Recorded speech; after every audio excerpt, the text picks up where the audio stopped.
Faltando mais de um ano para as eleições 2026, o mundo político vai ganhar no próximo sábado mais um pré-candidato à presidência. O governador de Minas Gerais, Romeu Zema, lança seu nome pelo Partido Novo. Importante lembrar que o governador de Goiás, Ronaldo Caiado, já anunciou em abril que também é pré-candidato ao Planalto pelo União Brasil. E é exatamente com o mineiro de Araxá, 60 anos de idade, no seu segundo mandato, à frente do governo de Minas, que nós vamos conversar agora aqui no CNN Prime Time com o governador Romeu Zema. Governador, boa noite, é um prazer falar com o senhor, muito obrigado pela sua presença. Governador, apesar de inelegível, cumprindo medidas cautelares e uma possível condenação no julgamento em curso agora no Supremo Tribunal Federal, o ex-presidente Bolsonaro ainda tem popularidade no campo da direita, obviamente. Mas existe uma parte da direita e também do centro que rejeita Jair Bolsonaro. Gostaria de ter um candidato que não fosse o ex-presidente. Pergunto como conquistar esse público e vou um pouco além. O que o senhor tem de diferente de Jair Bolsonaro? Mais uma vez, boa noite. Boa noite, um prazer estar aí com vocês. Bom, eu fico muito feliz e a minha opinião coincide com a do presidente Jair Bolsonaro, da direita ter diversos nomes. Isso demonstra que a direita tem sido eficiente em produzir bons gestores, principalmente governadores que têm uma boa avaliação nos seus estados. E é muito bom porque isso vai fazer com que a direita tenha um percentual de votos expressivos no primeiro turno e trabalhando junto no segundo, com toda certeza nós vamos conseguir tirar o PT. Essa é a nossa grande missão. E em Minas Gerais, que é um estado complexo, 853 municípios, do tamanho da França, a extensão territorial, nós mostramos que é possível, sim, fazer boas entregas, ter uma boa avaliação, mesmo tendo herdado um estado arruinado pelo PT, como era a situação de Minas Gerais em 2018. Com gente competente, com método de trabalho, com planejamento, com transparência, sem perseguição política e fazendo entregas. Então, eu acho que isso, de certa maneira, coincide com aquilo que o Brasil precisa nesse momento. Eu tenho aqui gente da oposição me criticando o tempo todo. Mas se eu fosse persegui-los, eu tenho certeza que eu não estaria fazendo boas entregas. E me parece que é o que está acontecendo no Brasil hoje. Nós temos um governo revanchista, cuja missão hoje é perseguir a oposição. Isso está claríssimo. E um governo que não consegue fazer entregas. Desculpe interromper o senhor, mas a pergunta era, o que o senhor tem de diferente de Bolsonaro? Curto e grosso. Bom, eu sou de direita, acho que nós temos muito em comum. Acho que o Bolsonaro tem todo o mérito de ter unido, de ter criado a direita no Brasil. Agora ele tem uma experiência ótima como parlamentar, longa, e eu tenho uma experiência longa como gestor. Eu administrei um negócio por 30 anos, estou muito acostumado a montar times, como o meu secretariado aqui em Minas Gerais. A próxima pergunta vem da nossa analista de política lá em Brasília, Jussara Soares. Jussara, por favor. Boa noite, governador. Obrigada pela entrevista. Governador, o senhor disse que, se eleito presidente, dará o indulto ao ex-presidente Jair Bolsonaro. Eu, a partir disso, queria saber como o senhor pretende lidar com o Supremo Tribunal Federal, tendo participado de atos em que ministros do Supremo Tribunal Federal foram atacados, desrespeitados. Como o senhor prevê essa relação, se o senhor foi eleito presidente? Bom, primeiro, boa noite, Jussara. Jussara, eu não participei de nenhum ato. Eu assisti tudo à distância aqui de Minas Gerais. Como gestor, eu sou muito mais focado em colocar a mão na massa do que a entrar em debates. Mas essa missão, na minha opinião, vai caber ao Senado. Nós, com toda certeza, vamos ter uma renovação expressiva do Senado ano que vem.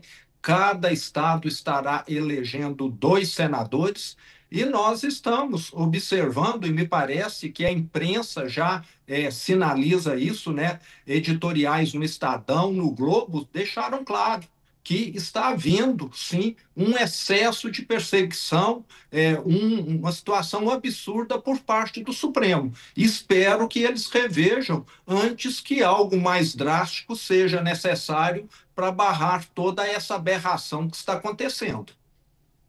Mas o senhor confirma que, se eleito, dará indulto a Jair Bolsonaro? Sim, com certeza. Yuri Pita, apresentador do CNN 360, tem a próxima pergunta. Boa noite, Márcio, meus colegas Caio Junqueira, Jussara Soares e principalmente o governador. Obrigado por estar conosco. Deixa eu seguir nessa mesma toada que o senhor falou, então, que cabe ao Senado tratar de questões relacionadas à aprovação sabatina e aprovação ou, eventualmente, abertura de processo de impeachment contra autoridades como ministros do Supremo. O senhor falou, tem 2 vagas em disputa para o Senado no ano que vem. Uma delas é de Rodrigo Pacheco, que hoje se manifestou contra a anistia. A outra, do senador Carlos Viana, que vai participar daquela comitiva que vai para os Estados Unidos para tentar um caminho político para o tarifaço. E a outra vaga que vai continuar permanente, está na metade do mandato, é do senador Cleitinho, que já defendeu o impeachment do ministro Alexandre de Moraes. Na sua chapa presidencial, no seu palanque, o senhor vai dar apoio a candidatos ao Senado que defendam o impeachment de ministros do Supremo? Com toda certeza, caso essa situação perdure, porque é um absurdo você proibir um pai de falar com o filho. É um absurdo você falar que alguém não pode dar entrevistas. Isso me parece que é quase que surreal. Quer dizer, mas desculpa, mas só para emendar, claro. Na sua avaliação, governador, isso não acirraria os ânimos em vez de pacificar o país, que tem sido uma palavra que tantas pessoas usam, o senhor mesmo já usou essa palavra de pacificação, mas muito pouco tem sido feito para uma pacificação institucional e política do país? Ô Yuri, eu sempre fui favorável ao diálogo. É lógico que isso que eu estou dizendo, né, seria uma alternativa a continuar essas decisões absurdas. Até a eleição do ano que vem, com toda certeza vai haver alguma acomodação, algum comedimento com relação a essas decisões, porque isso está ficando insustentável. Ex-membros do Supremo Tribunal Federal, ex-presidentes, estão criticando abertamente essa condução. Eu acho que qualquer pessoa em sã ciência, com algum senso crítico, vai começar a rever suas posições. Então, espero que sim. Agora, quando você está lidando com alguém que não tem, né, nenhuma autocrítica, talvez aí você precisa apelar para algo mais extremo. Espero que não cheguemos a isso. A pergunta vem agora do analista Caio Junqueira. Caio. Governador, uma vez eleito, como o senhor pretende retomar o controle das emendas parlamentares que o Congresso se arvorou? Bom, é necessário nós fazermos uma revisão. Aqui em Minas Gerais, eu fiz questão de dar o exemplo no corte de gastos. Como governador, eu dispensei o palácio, fui morar numa casa comum que eu pago aluguel. Como governador, eu não tenho as 32 empregadas, garçons, mordomos, governanta que o ex-governador tinha. Eu tenho uma empregada que eu pago do meu bolso. Eu acho que quem quer começar a mudança, dar o exemplo. As minhas contas, caso eleito, serão todas transparentes. E hoje nós temos um presidente que tem um cartão corporativo que gasta mais de 50 mil reais por dia sem prestar contas a ninguém. Então, acho que na hora que você começa a dar o exemplo e falar, eu vou mostrar tudo que eu gasto, eu estou vivendo com isso, você acaba, de certa maneira, mostrando o caminho. E hoje parece que no Brasil nós temos o oposto. Nós temos alguém que quer ter uma vida de rei, de faraó, e não alguém que ainda não sabe que é presidente de um país pobre, onde as pessoas têm dificuldade, inclusive, para comer. O senhor acha, então, que dá para reduzir o volume de emendas parlamentares sob controle do Congresso Nacional? É necessário. Os parlamentares precisam ter as suas emendas. Eu tenho plena ciência disso, mas está havendo um excesso. Nós temos de reduzir gastos em todas as áreas. Nós temos hoje um governo que gasta mal em todos os ministérios. Então, não é só no Congresso, não. Todos os ministérios podem contribuir. Eu falo que aqui em Minas não teve uma área que ficou isenta de economizar quando eu assumi. E por isso que nós conseguimos reduzir mais de 50 mil cargos na administração direta, autarquias e estatais. Seria o equivalente quase que a reduzir 500 mil de cargos no Brasil, já que Minas Gerais representa aproximadamente 10% do Brasil. Mais rapidamente, governador, o senhor disse que o seu exemplo talvez fosse suficiente para, digamos, inspirar o Congresso a abrir mão de 50 bilhões de reais, que hoje é o de volume destinado às emendas parlamentares. Se só o exemplo não for suficiente, não for capaz de dar essa inspiração ou consciência, o que o senhor, eleito presidente, poderia fazer com o Congresso para não ser mais esse valor de 50 bi? Bom, primeiro, como eu disse, né, eu acho que vale o exemplo, vale o diálogo e vale também modernização dos processos. Quem sabe todas essas emendas do Congresso possam ter uma destinação onde realmente elas consigam melhorar os serviços públicos. Aqui em Minas, nós temos um cardápio de projetos que nós apresentamos aos deputados estaduais, onde eles podem colocar as suas emendas e nós damos plena ciência que aquele projeto ali vai melhorar a saúde, vai melhorar a segurança pública e a educação. O que nós não podemos ter são projetos de cunho eleitoreiro destinados a currais eleitorais que não melhoram a vida do brasileiro. A nossa analista de economia, Thaís Herédia, tem a próxima pergunta. Thaís. Governador, boa noite.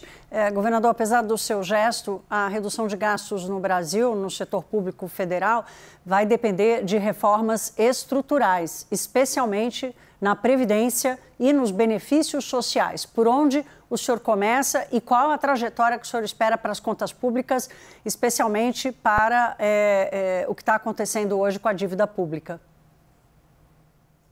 Thaís, primeiro, boa noite. Você já adiantou a minha resposta. É necessário, Thaís, uma redução em todas as áreas. Nós vamos precisar de uma reforma da Previdência 2, já que a última tem se mostrado insuficiente, a expectativa do brasileiro voltou a aumentar e nós necessitamos disso. Nós vamos precisar fazer um pente fino nos programas sociais. Muita gente que não precisa, que não deveria, recebe. Fazer um pente fino nas aposentadorias. Aqui em Minas, nós conduzimos isso e tivemos uma economia significativa. E na própria estrutura do Estado, o Brasil hoje é o país que mais tem ministérios, 39. Minas Gerais é o estado que menos tem secretarias no Brasil, 14. Então, eu falo que o exemplo tem de vir de todos os lados. É uma mudança de mentalidade, de cultura. Até hoje, depois de quase 7 anos como governador, nós ainda temos feito esse trabalho aqui de melhorar a eficiência do Estado, de reduzir custos. E você tem um manancial de oportunidades nas revisões dos contratos. Aqui em Minas Gerais, nós fizemos contratos novos com praticamente alguns com 90% de redução no valor. Governador, só para continuar nessa toada, eu queria entender, o senhor vai, por exemplo, lutar contra supersalários, vai mexer na aposentadoria dos militares, que são 2 medidas que o governo Lula tentou fazer e o Congresso não topou. Eu sou totalmente contrário aos supersalários. Nós não podemos ter uma diferença tão grande entre aquele que ganha um salário mínimo e o supersalário. O Brasil é um país pobre. Se alguém quer ter um supersalário, eu sou da opinião que vá empreender, monte um negócio, fique bilionário, parabéns. Agora, nós não podemos ter carreiras no setor público para criar milionários. E parece que algumas pessoas aqui no Brasil estão enxergando o setor público com a finalidade de enriquecimento. Totalmente errado. E o caso dos militares precisa ser estudado com critério, porque são pessoas que estão colocando as suas vidas em risco, mas nós temos de lembrar também que a expectativa de vida aumenta e, consequentemente, o tempo de contribuição precisa aumentar. A gente tem mais uma pergunta da nossa analista de política lá em Brasília, Jussara Soares. Governador, queria falar com o senhor sobre o tarifaço de Trump. No seu estado, em Minas Gerais, setores como café, mineração, siderurgia terão perdas importantes. O senhor concorda com a atuação do deputado federal Eduardo Bolsonaro nessa articulação com a Casa Branca para impor sanções econômicas ao Brasil? Bom, primeiro vamos contar a história toda, né? Na minha opinião, o problema começou com o presidente Lula criticando, se aproximando de ditadores contra Estados Unidos, e me parece que o presidente Trump viu aí uma oportunidade, né, de retaliar o Brasil. Não concordo com essa atitude do presidente Trump. Ele deveria ter retaliado o governo brasileiro, não os brasileiros que trabalham, que exportam produtos para os Estados Unidos.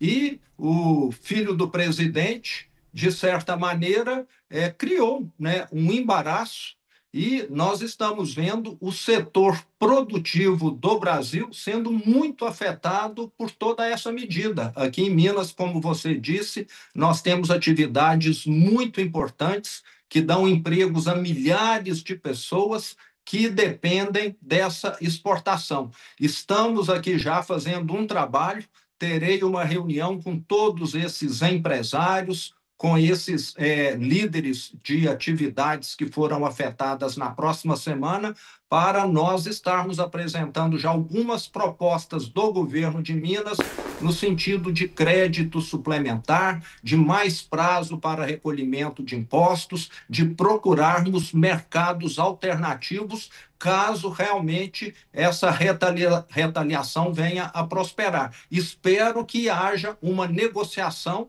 nos próximos dias e a situação seja revertida. Yuri Pita. Governador, rapidamente. Desculpa, Jussara, desculpa.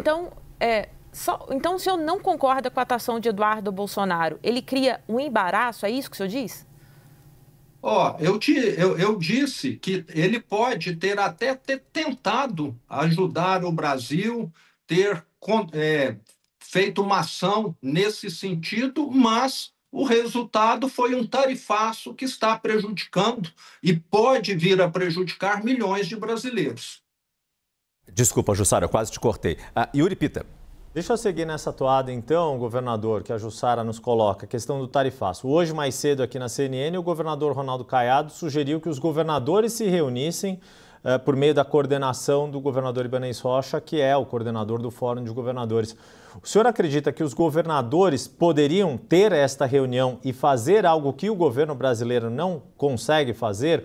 Ou era possível que o presidente com os governadores, aí sim, fazendo uma aliança federativa, teriam mais força para esta negociação, inclusive com o setor privado participando desta negociação?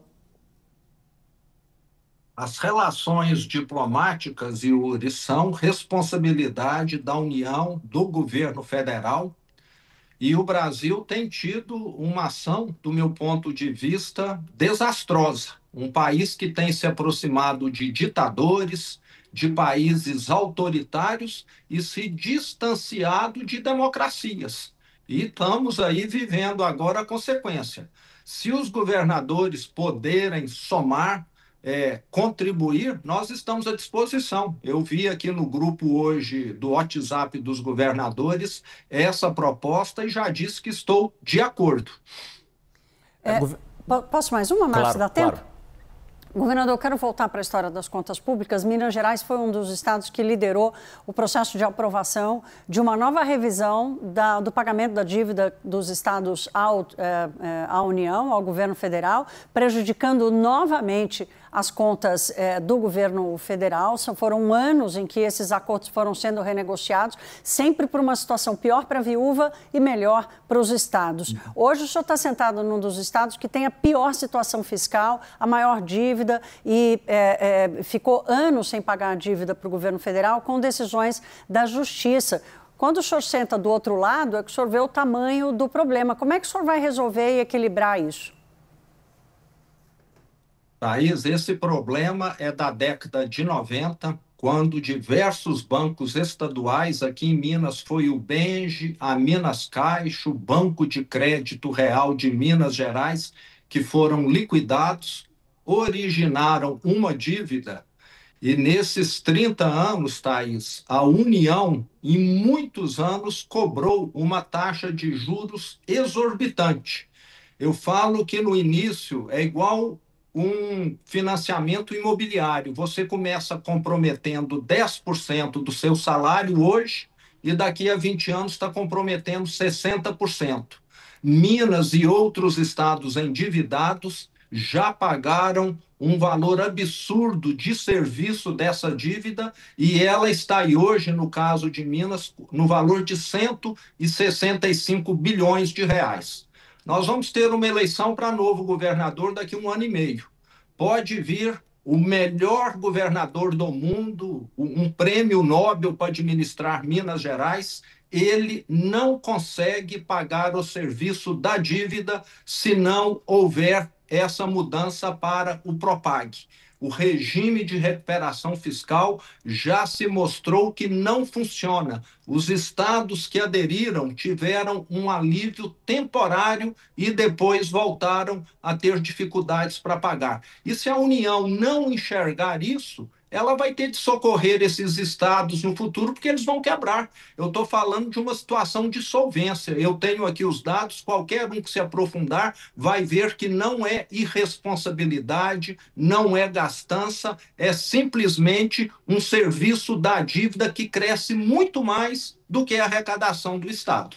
Governador, rapidamente, temos aqui uma última pergunta que parece local, mas tem interesse nacional. Saíram hoje os dados do Anuário Brasileiro de Segurança Pública e Minas Gerais registra um aumento no número de mortes violentas intencionais de 2023 para 2024. Enquanto no Brasil houve queda de 5,4%, em Minas houve crescimento de 5%. Em mortes violentas intencionais, inclusive alta nos homicídios dolosos. Segurança pública é um assunto que está na cabeça de todo brasileiro. Que cartas o senhor tem para convencer o eleitor de que o senhor é um bom nome nessa área? Bom, eu olho muito a trajetória dos dados a longo prazo. Se num ano você não tirou nota tão boa, isso não te condena como um estudante que não é esforçado. Talvez nesse período em que a pesquisa apresenta, Minas pode ter tido um acréscimo. E vale lembrar que quem está acostumado a tirar nota 10, às vezes cai para 9,5 para 9. Mas Minas continua entre os estados mais seguros do Brasil. Nós temos uma polícia militar que não é temida, é respeitada, uma polícia que entra em todo beco, toda via pública do Estado e que tem combatido aqui o crime de forma elogiosa, tanto a polícia militar quanto a nossa polícia civil. Me preocupa muito a questão da segurança pública, porque nós estamos fazendo divisa com um dos estados que mais tem violência no Brasil, que é o estado da Bahia atualmente. E as facções criminosas têm tentado entrar em Minas Gerais, mas até o momento nós temos segurado a barra. Inclusive no Triângulo Mineiro, nas 2 últimas semanas, nós tivemos a morte de 10 criminosos bandidos que estavam lá com um arsenal de guerra prontos para atuar de acordo com essas regras do novo cangaço, que é explodir agências bancárias, explodir caixas eletrônicos.